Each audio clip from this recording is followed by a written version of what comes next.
ಎಲ್ಲರಿಗೂ ನಮಸ್ಕಾರ ಸ್ನೇಹಿತರೆ. 2023ರ ವಿಧಾನಸಭಾ ಚುನಾವಣೆಯ ಸಂದರ್ಭದಲ್ಲಿ ಕಾಂಗ್ರೆಸ್ ಪಕ್ಷ ಪಂಚ ಗ್ಯಾರಂಟಿಗಳನ್ನು ನೀಡುವ ಮೂಲಕ ರಾಜ್ಯದಲ್ಲಿ ಅಧಿಕಾರಕ್ಕೆ ಬಂದಿರುವುದು ನಿಮಗೆಲ್ಲ ಗೊತ್ತೇ ಇದೆ. ರಾಜ್ಯದಲ್ಲಿ ಕಾಂಗ್ರೆಸ್ ಪಕ್ಷ ಬರೋಬ್ಬರಿ 135 ಕ್ಷೇತ್ರಗಳಲ್ಲಿ ಗೆಲ್ಲುವ ಮೂಲಕ ಅಧಿಕಾರಕ್ಕೆ ಬಂದಿದ್ದು, ಸದ್ಯ ಅಧಿಕಾರದ ಗದ್ದುಗೆಯಲ್ಲಿ ಕೈ ಆರಾಮವಾಗಿ ಕುಳಿತಿದೆ ಅಂದರೆ ಅದಕ್ಕೆ ಪ್ರಮುಖ ಕಾರಣವೇ ಈ ಪಂಚ ಗ್ಯಾರಂಟಿ ಯೋಜನೆಗಳು. ಪಂಚ ಗ್ಯಾರಂಟಿಗಳನ್ನು ನೀಡುವ ಮೂಲಕ ಇತಿಹಾಸ ಸೃಷ್ಟಿಸಿದ್ದ ಕಾಂಗ್ರೆಸ್ನಲ್ಲಿ ಗ್ಯಾರಂಟಿ ಯೋಜನೆಗಳ ಬಗ್ಗೆ ಚರ್ಚೆಯಾಗುತ್ತಿದೆ. ಹೌದು, ಕಾಂಗ್ರೆಸ್ ಪಂಚ ಗ್ಯಾರಂಟಿಗಳಾದ ಶಕ್ತಿ ಯೋಜನೆಯ ಬಸ್ ಫ್ರೀ, ಕರೆಂಟ್ ಉಚಿತ, ಯುವ ನಿಧಿ, ಅನ್ನಭಾಗ್ಯ ಹಾಗೂ ಪ್ರತಿ ಮನೆಗೆ ಯಜಮಾನಿಗೆ ತಿಂಗಳಿಗೆ 2,000 ಹಣವನ್ನು ಸರ್ಕಾರ ನೀಡುತ್ತಿದ್ದು, ವರ್ಷಕ್ಕೆ 56,000 ಕೋಟಿ ಹಣವನ್ನು ಗ್ಯಾರಂಟಿಗೆ ಕಾಂಗ್ರೆಸ್ ಸರ್ಕಾರ ಮೀಸಲಿಟ್ಟಿದೆ. ಆದರೆ ಈ ಗ್ಯಾರಂಟಿಗಳ ಬಗ್ಗೆ ಕಾಂಗ್ರೆಸ್ನಲ್ಲಿಯೇ ತೀವ್ರ ಅಸಮಾಧಾನ ವ್ಯಕ್ತವಾಗುತ್ತಿದೆ. ಗ್ಯಾರಂಟಿಗಳೇ ಬೇಡ, ಹಣ ಪೂರ್ತಿ ಯೋಜನೆಗೆ ಹೋಗುತ್ತಿದೆ, ನಮಗೆ ಅನುದಾನ ಸಿಗುತ್ತಿಲ್ಲ, ದಯವಿಟ್ಟು ಗ್ಯಾರಂಟಿ ಯೋಜನೆಗಳನ್ನು ಪರಿಷ್ಕರಣೆ ಮಾಡಿ ಎಂದು ಕಾಂಗ್ರೆಸ್ ಶಾಸಕರೇ ಸರ್ಕಾರದ ಮುಂದೆ ಅಳಲು ತೋಡಿಕೊಂಡಿದ್ದರು. ಆದರೆ ಈಗ ಅನರ್ಹರಿಗೆ ಗ್ಯಾರಂಟಿ ಬಂದ್ ಮಾಡುತ್ತೇವೆ ಎನ್ನುವ ಮೂಲಕ ಕಾಂಗ್ರೆಸ್ ಸರ್ಕಾರ ಜನರಿಗೆ ಬಿಗ್ ಶಾಕ್ ಕೊಟ್ಟಿದೆ. ಗ್ಯಾರಂಟಿ ಯೋಜನೆಯಿಂದ ಆರ್ಥಿಕ ಸಂಕಷ್ಟವನ್ನು ಸರ್ಕಾರ ಎದುರಿಸುತ್ತಿದೆ. ಅಲ್ಲದೆ ಅಧಿಕಾರಕ್ಕಾಗಿ ಜನರಿಗೆ ಗ್ಯಾರಂಟಿ ಯೋಜನೆಗಳನ್ನು ನೀಡಿದೆ ಎಂದು ಬಿಜೆಪಿ ನಾಯಕರು ಪದೇ ಪದೇ ಟೀಕೆಗಳನ್ನು ಮಾಡಿದರೂ ಸಹ ಕಾಂಗ್ರೆಸ್ ಹಂತ ಹಂತವಾಗಿ ಈ 5 ಗ್ಯಾರಂಟಿ ಯೋಜನೆಗಳನ್ನು ನೀಡುವ ಮೂಲಕ ಸರ್ಕಾರವನ್ನು ನಡೆಸಿಕೊಂಡು ಹೋಗ್ತಿತ್ತು.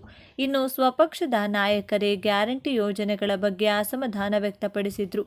ಆದರೆ ಸಿಎಂ ಸಿದ್ದರಾಮಯ್ಯ ಹಾಗೂ ಡಿಸಿಎಂ ಡಿಕೆ ಶಿವಕುಮಾರ್ ಸೇರಿದಂತೆ ಹಲವು ನಾಯಕರು ಗ್ಯಾರಂಟಿ ಯೋಜನೆಗಳ ಬಗ್ಗೆ ಹಲವು ಬಾರಿ ಸ್ಪಷ್ಟನೆಯನ್ನು ನೀಡಿದ್ರು. ಆದರೆ ಇದೀಗ ಸಿಎಂ ಆರ್ಥಿಕ ಸಲಹೆಗಾರ ಬಸವರಾಜ ರಾಯರೆಡ್ಡಿ ಅನರ್ಹರಿಗೆ ಗ್ಯಾರಂಟಿ ಕೊಡುವುದು ಬೇಡ ಎಂದು ಸ್ಫೋಟಕ ಹೇಳಿಕೆ ನೀಡಿದ್ದಾರೆ. ಗ್ಯಾರಂಟಿಗಳಲ್ಲಿ ಅನರ್ಹ ಫಲಾನುಭವಿಗಳಿಗೂ ಯೋಜನೆಯ ಲಾಭ ಹೋಗುತ್ತಿದೆ. ಈ ಕುರಿತು ರಾಜ್ಯಾದ್ಯಂತ ತನಿಖೆ ಮಾಡಿಸಿ ಜುಲೈನಿಂದ ಅನರ್ಹರಿಗೆ ಗ್ಯಾರಂಟಿ ಲಾಭ ತಲುಪದಂತೆ ಕಡಿವಾಣ ಹಾಕಲಾಗುವುದು ಎಂದು ಹೇಳಿದ್ದಾರೆ. ಒಂದು ವಿಧಾನಸಭಾ ಕ್ಷೇತ್ರಕ್ಕೆ ವರ್ಷಕ್ಕೆ ಗ್ಯಾರಂಟಿ ಯೋಜನೆಯಡಿ ಅಂದಾಜು 250 ಕೋಟಿ ರೂಪಾಯಿ ಹಣ ನೀಡುತ್ತಿದ್ದು, ಯೋಜನೆಗಳು ಜನರ ಮನೆ ಬಾಗಿಲಿಗೆ ತಲುಪಿವೆ. ಆದರೆ ಅರ್ಹ ಅಲ್ಲದವರಿಗೂ ಸಹ ಯೋಜನೆಯ ಲಾಭ ಸಿಗುತ್ತಿಲ್ಲ. ಈ ಬಗ್ಗೆ ರಾಜ್ಯ ಮಟ್ಟದಲ್ಲಿ ಅಧಿಕಾರಿಗಳ ತಂಡ ರಚಿಸಿ ತನಿಖೆ ನೀಡಲು ಮುಖ್ಯಮಂತ್ರಿ ಸಿದ್ದರಾಮಯ್ಯ ಅವರಿಗೆ ತಿಳಿಸಲಾಗುವುದು ಎಂದರು. ಮನೆ ಬಾಡಿಗೆ ನೀಡಿದ್ದರೂ ಅವರಿಗೆ ಉಚಿತ ಗೃಹಜ್ಯೋತಿ ಯೋಜನೆ ದೊರೆಯುತ್ತದೆ. ಟ್ಯಾಕ್ಸ್, ಜಿಎಸ್ಟಿ ಹೊಂದಿದ ಕುಟುಂಬದ ಸದಸ್ಯರಿಗೂ ಗೃಹಲಕ್ಷ್ಮಿ ಹಣ ನೀಡುತ್ತಿದ್ದು, ಅನ್ನಭಾಗ್ಯದಲ್ಲಿ ಪಡಿತರ ಕಾರ್ಡ್ಗಳ ವ್ಯತ್ಯಾಸ ಗೋಚರಿಸಿದೆ. ಈ ಕುರಿತು ತನಿಖೆ ಮಾಡಿಸಲಾಗುವುದು ಎಂದು ಹೇಳುವ ಮೂಲಕ ಸಿಎಂ ಆರ್ಥಿಕ ಸಲಹೆಗಾರ ಬಸವರಾಜ ರಾಯರೆಡ್ಡಿ ಅವರು ಶಾಕ್ ಕೊಟ್ಟಿದ್ದಾರೆ. ಅನ್ನಭಾಗ್ಯ ಯೋಜನೆಯಡಿ ಕೊಡುವ 150 ರೂಪಾಯಿ ಬದಲು ಆಹಾರ ಕಿಟ್ ನೀಡುವ ಚಿಂತನೆ ನಡೆಸಲಾಗಿದೆ. ಈ ಹಿಂದೆ 5 ಕೆಜಿ ಅಕ್ಕಿ ಜೊತೆಗೆ 5 ಕೆಜಿ ಪಡಿತರದ 150 ರೂಪಾಯಿ ನಗದನ್ನು ಫಲಾನುಭವಿಗಳ ಖಾತೆಗೆ ಜಮಾ ಮಾಡಲಾಗ್ತಿತ್ತು. ಆದರೆ ಹಣದ ಮೌಲ್ಯದಲ್ಲಿ ತೊಗರಿಬೇಳೆ, ಕೊಬ್ಬರಿ ಎಣ್ಣೆ, ಸಕ್ಕರೆ, ಜೋಳ ಹೊಂದಿರುವ ಆಹಾರ ಧಾನ್ಯದ ಕಿಟ್ ವಿತರಿಸುವ ಚಿಂತನೆ ಇದೆ. ಸಂಪುಟ ಸಭೆಯಲ್ಲಿ ಚರ್ಚಿಸಿ ತೀರ್ಮಾನ ಕೈಗೊಳ್ಳಲಾಗುವುದು ಎಂದರು. ಇಲ್ಲಿಯವರೆಗೆ ತಾತ ಮುತ್ತಾತನ ಕಾಲದ್ದು ಹಾಗೂ ತಂದೆ ತಾಯಿ ಮಾಡಿಟ್ಟ ಆಸ್ತಿ ತಮ್ಮ ಮಕ್ಕಳಿಗೆ ಸುಲಭವಾಗಿ ಸಿಗುತ್ತಿತ್ತು. ಆಸ್ತಿ ಕಾರಣಕ್ಕೆ ಎಷ್ಟೋ ಸಂಬಂಧಗಳು ಮುರಿದು ಬಿದ್ದಿರುವುದು ಉಂಟು.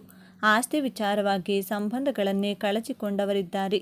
ಆಸ್ತಿಗಾಗಿ ಅಣ್ಣ ತಮ್ಮಂದಿರು, ಅಕ್ಕ ತಂಗಿಯರು ಹಾಗೂ ಪೋಷಕರು, ಮಕ್ಕಳ ನಡುವೆ ವೈಷಮ್ಯ ಮೂಡಿ ಅಂತರ ಏರ್ಪಟ್ಟಿದೆ. ಇನ್ನು ಕೆಲವು ಮನೆಗಳಲ್ಲಿ ಆಸ್ತಿಯನ್ನು ಸಮಾನವಾಗಿ ಹಂಚಿಕೊಂಡು ನಾನಾಯ್ತು ನಂದಾಯ್ತು ಎಂದುಕೊಂಡು ಜಾಲಿಯಾಗಿದ್ದಾರೆ. ಆದರೆ ಇನ್ಮುಂದೆ ನೀವು ಆಸ್ತಿಯಲ್ಲಿ ಪಾಲು ಕೇಳುವ ಮುನ್ನ ಈ ಕೆಲಸ ಮಾಡಲೇಬೇಕು. ಇಲ್ಲದಿದ್ದರೆ ನಿಮ್ಮ ಕೈಗೆ ಆಸ್ತಿ ಸಿಗುವುದೇ ಇಲ್ಲ. ಮೊದಲೆಲ್ಲ ಕಾನೂನುಬದ್ಧವಾಗಿಯೇ ಸಿಗುತ್ತಿದ್ದ ಆಸ್ತಿಯು ಇನ್ಮುಂದೆ ಸುಲಭವಾಗಿ ಸಿಗುವುದಿಲ್ಲ. ಏಕೆಂದರೆ ಇದಕ್ಕೂ ಕರ್ನಾಟಕದಲ್ಲಿ ಹೊಸ ಕಾನೂನು ಬಂದಿದೆ. ತಂದೆ ತಾತ ಮುತ್ತಾತನ ಆಸ್ತಿಯಲ್ಲಿ ಪಾಲು ಕೇಳುವವರಿಗೆ ರಾಜ್ಯ ಸರ್ಕಾರದಿಂದ ಬಿಗ್ ಶಾಕ್. ಪಿತ್ರಾರ್ಜಿತ ಆಸ್ತಿಯಲ್ಲಿ ಪಾಲು ಕೇಳುವವರಿಗೆ ರಾಜ್ಯ ಸರ್ಕಾರದಿಂದ ಹೊಸ ಗೈಡ್ಲೈನ್ಸ್ ಜಾರಿಗೊಳಿಸಿ ಆದೇಶ ಹೊರಡಿಸಲಾಗಿದೆ. ರಾಜ್ಯದಲ್ಲಿ ಈಗಾಗಲೇ ಪಿತ್ರಾರ್ಜಿತ ಆಸ್ತಿಯನ್ನು ತಮ್ಮ ಹೆಸರಿಗೆ ಮಾಡಿಕೊಂಡವರಿಗೂ ಮತ್ತು ಇನ್ಮುಂದೆ ನಿಮ್ಮ ತಂದೆ ಅಥವಾ ತಾತ ಮುತ್ತಾತನ ಆಸ್ತಿಯನ್ನು ನಿಮ್ಮ ಹೆಸರಿಗೆ ಮಾಡಿಕೊಳ್ಳಲು ಬಯಸುತ್ತಿದ್ದರೆ ತಪ್ಪದೆ ಈ ವಿಡಿಯೋವನ್ನು ಕೊನೆವರೆಗೂ ನೋಡಿ.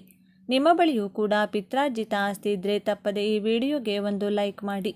ಹಾಗೂ ಪಿತ್ರಾರ್ಜಿತ ಆಸ್ತಿಯ ವರ್ಗಾವಣೆಯ ಮೇಲೆ ರಾಜ್ಯ ಸರ್ಕಾರ ಹೊಸ ಗೈಡ್ಲೈನ್ಸನ್ನು ಜಾರಿಗೊಳಿಸಿದ್ದು, ಅದೇನು ಎನ್ನುವ ಕಂಪ್ಲೀಟ್ ಡೀಟೇಲ್ಸ್ ತಿಳಿದುಕೊಳ್ಳಲು ವಿಡಿಯೋವನ್ನು ತಪ್ಪದೇ ಕೊನೆವರೆಗೂ ನೋಡಿ. ಇತ್ತೀಚಿನ ದಿನಗಳಲ್ಲಿ ಮಕ್ಕಳು ತಮ್ಮ ತಂದೆ ತಾಯಿಯನ್ನು ಆರೈಕೆ ಮಾಡುತ್ತಿಲ್ಲ. ಇಂತಹ ಹಲವಾರು ಪ್ರಕರಣಗಳು ಬೆಳಕಿಗೆ ಬರುತ್ತಿವೆ. ಪೋಷಕರು ಒಂದು ವೇಳೆ ಮಕ್ಕಳು ಅಥವಾ ಸಂಬಂಧಿಕರು ತಮ್ಮನ್ನು ಆರೈಕೆ ಮಾಡದಿದ್ದರೆ ಅವರ ಹೆಸರಿಗೆ ಮಾಡಿರುವ ಆಸ್ತಿ ವಿಲ್ ಅಥವಾ ದಾನಪತ್ರವನ್ನು ರದ್ದು ಮಾಡುವ ಅಧಿಕಾರ ಹೊಂದಿರುತ್ತಾರೆ. ಅವರಿಗೆ ಇಷ್ಟವಿಲ್ಲದಿದ್ದರೆ ಮಕ್ಕಳಿಗೆ ಆಸ್ತಿ ಕೊಡುವಂತಿಲ್ಲ ಎಂದು ಕರ್ನಾಟಕ ಸರ್ಕಾರ ಸ್ಪಷ್ಟಪಡಿಸಿದೆ. ಈ ಬಗ್ಗೆ ಕಂದಾಯ ಸಚಿವ ಕೃಷ್ಣ ಬೈರೇಗೌಡ ಅವರು ವಿಧಾನ ಪರಿಷತ್ನಲ್ಲಿ ಮಾಹಿತಿ ನೀಡಿದ್ದಾರೆ. ಇಂದಿನ ಆಧುನಿಕ ಜಗತ್ತಿನಲ್ಲಿ ಆಸ್ತಿ ಪ್ರಕರಣಕ್ಕೆ ಸಂಬಂಧಿಸಿದ ವಿವಾದಾತ್ಮಕ ಪ್ರಕರಣಗಳು ಪೊಲೀಸ್ ಮೆಟ್ಟಿಲೇರಿರುವುದು ಹಾಗೂ ಕೋರ್ಟ್ ಮೆಟ್ಟಿಲೇರಿರುವುದನ್ನು ನಾವು ಕಾಣುವುದು ಸಹಜ. ಮತ್ತು ನಮ್ಮ ಕರ್ನಾಟಕ ರಾಜ್ಯದ ಕಂದಾಯ ಇಲಾಖೆಯ ಸಚಿವರಾದ ಕೃಷ್ಣ ಬೈರೇಗೌಡ ಹಾಗೂ ರಾಜ್ಯದ ಮುಖ್ಯಮಂತ್ರಿ ಸಿಎಂ ಸಿದ್ದರಾಮಯ್ಯನವರು ದೇಶದಲ್ಲೇ ಇದೇ ಮೊದಲ ಬಾರಿಗೆ ಹೊಸ ಕಾನೂನನ್ನು ಜಾರಿಗೊಳಿಸಿದ ಹೆಗ್ಗಳಿಕೆಗೆ ಪಾತ್ರವಾದ ನಮ್ಮ ಕರ್ನಾಟಕ ಸರ್ಕಾರ ಪಿತ್ರಾರ್ಜಿತ ಆಸ್ತಿ ವರ್ಗಾವಣೆಗೆ ಹೊಸ ನಿಯಮಗಳನ್ನು ಜಾರಿಗೊಳಿಸಿದೆ. ಹಿರಿಯರು ಮತ್ತು ಪೂರ್ವಜರು ಮಾಡಿರುವ ಆಸ್ತಿಯು ಮುಂದಿನ ವಾರಸುದಾರರಿಗೆ ಸರಳವಾಗಿ ವರ್ಗಾವಣೆಯಾಗುತ್ತಿತ್ತು. ಆದರೆ ರಾಜ್ಯ ಸರ್ಕಾರ ಇತ್ತೀಚೆಗೆ ಕೆಲವು ನಿರ್ದೇಶನಗಳನ್ನು ಗಮನಿಸಿ ಹಾಗೂ ಕೆಲವು ಪ್ರಕರಣಗಳನ್ನು ಗಮನಿಸಿ ಇಡೀ ದೇಶಕ್ಕೆ ಮಾದರಿಯಾಗುವಂತಹ ಹೊಸ ರೂಲ್ಸನ್ನು ಜಾರಿಗೊಳಿಸಿದ್ದಾರೆ. ಇತ್ತೀಚಿನ ದಿನಗಳಲ್ಲಿ ಆಸ್ತಿ ಹಂಚಿಕೆಗೆ ಸಂಬಂಧಿಸಿದ ವಿವಾದಗಳು ಹೆಚ್ಚುತ್ತಿವೆ.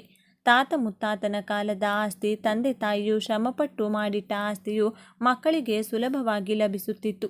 ಆದರೆ ಇದರಿಂದ ಕುಟುಂಬಗಳ ನಡುವೆ ಭಿನ್ನಾಭಿಪ್ರಾಯಗಳು ಹೆಚ್ಚಿದ್ದು ಸಂಬಂಧಗಳು ಮುರಿಯುವ ಪರಿಸ್ಥಿತಿಯನ್ನು ನಾವು ಸಾಕಷ್ಟು ಬಾರಿ ನೋಡಿದ್ದೇವೆ. ಈ ಹಿನ್ನೆಲೆಯಲ್ಲಿ ಕರ್ನಾಟಕ ಸರ್ಕಾರವು ಹೊಸ ಕಾನೂನನ್ನು ಜಾರಿಗೆ ತಂದಿದ್ದು ಇದು ಆಸ್ತಿಯ ಪಾಲು ಕೇಳುವವರಿಗೆ ಎಚ್ಚರಿಕೆಯನ್ನು ನೀಡಿದೆ. ಹಿರಿಯ ಪೋಷಕರ ಆರೈಕೆ ಇಲ್ಲದಿದ್ದರೆ ಆಸ್ತಿ ಸಿಗುವುದೇ ಇಲ್ಲ. ಇದುವರೆಗೆ ತಂದೆ ತಾಯಿ ಆಸ್ತಿ ಮಕ್ಕಳಿಗೆ ಸ್ವಾಭಾವಿಕವಾಗಿ ಹಸ್ತಾಂತರವಾಗುತ್ತಿತ್ತು. ಆದರೆ ಕೆಲವು ಸಂದರ್ಭಗಳಲ್ಲಿ ಮಕ್ಕಳಿಂದ ನಿರ್ಲಕ್ಷ್ಯ ಅನುಭವಿಸಿದ ಪೋಷಕರು ವೃದ್ಧಾಶ್ರಮದ ಬದುಕಿಗೆ ದಿಕ್ಕು ಹಿಡಿಯಬೇಕಾಗಿತ್ತು. ಈ ಪರಿಸ್ಥಿತಿಯು ಸರ್ಕಾರದ ಗಮನ ಸೆಳೆದಿದೆ. ಕೇಂದ್ರ ಸರ್ಕಾರವು 2007ರಲ್ಲಿಯೇ ಪೋಷಕರು ಮತ್ತು ಹಿರಿಯ ನಾಗರಿಕರ ನಿರ್ವಹಣೆ ಮತ್ತು ಕಲ್ಯಾಣ ಕಾಯ್ದೆ ಜಾರಿಗೆ ತಂದು ಮಕ್ಕಳಿಗೆ ಪೋಷಕರ ಆರೈಕೆ ಮಾಡುವುದು ಕಡ್ಡಾಯಗೊಳಿಸಿತ್ತು. ಆದರೆ ಇದರ ಬಗ್ಗೆ ಹೆಚ್ಚಿನ ಜನತೆಗೆ ಅರಿವು ಇರಲಿಲ್ಲ. ಈಗ ಕರ್ನಾಟಕ ಸರ್ಕಾರ ಈ ಕಾಯ್ದೆಯ ಅನುಷ್ಠಾನಕ್ಕೆ ಮತ್ತಷ್ಟು ಕಠಿಣ ನಿಯಮಗಳನ್ನು ರೂಪಿಸಿದ್ದು ಮಕ್ಕಳು ಪೋಷಕರ ಆರೈಕೆ ಮಾಡದಿದ್ದರೆ ಆಸ್ತಿಯ ಮೇಲಿನ ಹಕ್ಕು ಕಳೆದುಕೊಳ್ಳುತ್ತಾರೆ. ಈ ಕುರಿತಂತೆ ಕಂದಾಯ ಸಚಿವ ಕೃಷ್ಣ ಬೈರೇಗೌಡ ಅವರು ವಿಧಾನ ಪರಿಷತ್ನಲ್ಲಿ ಮಾಹಿತಿ ನೀಡಿದ್ದು, ಪೋಷಕರು ಅಥವಾ ಸಂಬಂಧಿಕರ ಆರೈಕೆ ಇಲ್ಲದೆ ಮಕ್ಕಳಿಗೆ ಆಸ್ತಿ ನೀಡುವುದೇ ತಪ್ಪು ಎಂದು ಸ್ಪಷ್ಟಪಡಿಸಿದ್ದಾರೆ. ವಿಲ್ ಅಥವಾ ದಾನಪತ್ರ ರದ್ದುಗೊಳಿಸಿ ಪೋಷಕರಿಗೆ ಅಧಿಕಾರ. ಪೋಷಕರು ಮಕ್ಕಳ ವಿರುದ್ಧ ದೂರು ದಾಖಲಿಸಿದರೆ ಸೆಕ್ಷನ್ 23ರ ಅಡಿಯಲ್ಲಿ ವಿಲ್ ಅಥವಾ ದಾನಪತ್ರವನ್ನು ರದ್ದುಗೊಳಿಸಲು ಅವರಿಗೆ ಅವಕಾಶವಿರುತ್ತದೆ. ಮಕ್ಕಳು ಅಥವಾ ಸಂಬಂಧಿಕರು ಪೋಷಕರ ಆರೈಕೆ ಮಾಡದಿದ್ದರೆ ವಯಸ್ಸಾದ ಪೋಷಕರು ತಮ್ಮ ಹೆಸರಿನಲ್ಲಿ ಆಸ್ತಿಯನ್ನು ಪುನಃ ವಾಪಸ್ ಪಡೆಯಲು ಅವಕಾಶವಿದೆ. ಆಸ್ತಿಯ ರದ್ದು ಪ್ರಕ್ರಿಯೆ. ಪೋಷಕರ ದೂರು ದಾಖಲಾಗುವ ಸನ್ನಿವೇಶದಲ್ಲಿ ಉಪವಿಭಾಗಾಧಿಕಾರಿಗಳಿಗೆ ಆಸ್ತಿಯ ಮೇಲ್ವಿಚಾರಣೆ ಜವಾಬ್ದಾರಿ ವಹಿಸಲಾಗಿದೆ. ಪೋಷಕರ ಆರೈಕೆ ಇಲ್ಲದಂಥ ದೂರುಗಳು ದಾಖಲಾಗಿದ್ದಾಗ ಪೋಷಕರು ವಿಲ್ ಅಥವಾ ದಾನಪತ್ರವನ್ನು ರದ್ದುಗೊಳಿಸಬಹುದು. ಮಕ್ಕಳು ಆಸ್ತಿ ಪಡೆದ ಮೇಲೆ ಪೋಷಕರಿಗೆ ನೋಡಿಲ್ಲ ಅಂದರೆ ಆಸ್ತಿಯನ್ನು ಪುನಃ ವಾಪಸ್ ಪಡೆಯಲು ಕಾನೂನಿನ ಅನುಮತಿ ಇದೆ. ಈ ಹೊಸ ನಿಯಮದ ಪ್ರಕಾರ ಮಕ್ಕಳು ಪೋಷಕರ ಆರೈಕೆಯಲ್ಲಿ ವಿಫಲವಾದರೆ ಆಸ್ತಿ ಸಿಗುವುದೇ ಇಲ್ಲ. ಕಾನೂನುಬದ್ಧವಾಗಿ ಆಸ್ತಿಯನ್ನು ವಾಪಸ್ ಪಡೆಯಲು ಪೋಷಕರಿಗೆ ಸಂಪೂರ್ಣ ಅಧಿಕಾರವಿದ್ದು ಅವರ ಹಿತಸಾಧನೆಗೆ ಸರ್ಕಾರ ಬದ್ಧವಾಗಿದೆ. ಇದು ಒಳ್ಳೆಯ ಕೆಲಸ ಎನ್ನುವ ನಿಮ್ಮ ಅಭಿಪ್ರಾಯ ಆಗಿದ್ದರೆ ಎಸ್ ಅಂತ ಕಮೆಂಟ್ ಮಾಡಿ. ಇದು ಸರಿಯಾದ ನಿರ್ಧಾರ ಎನ್ನುವ ನಿಮ್ಮ ಅಭಿಪ್ರಾಯ ಆಗಿದ್ದರೆ ಯಾಕೆ ಅನ್ನೋದನ್ನು ಕಮೆಂಟ್ನಲ್ಲಿ ತಿಳಿಸಿ. ಧನ್ಯವಾದಗಳು.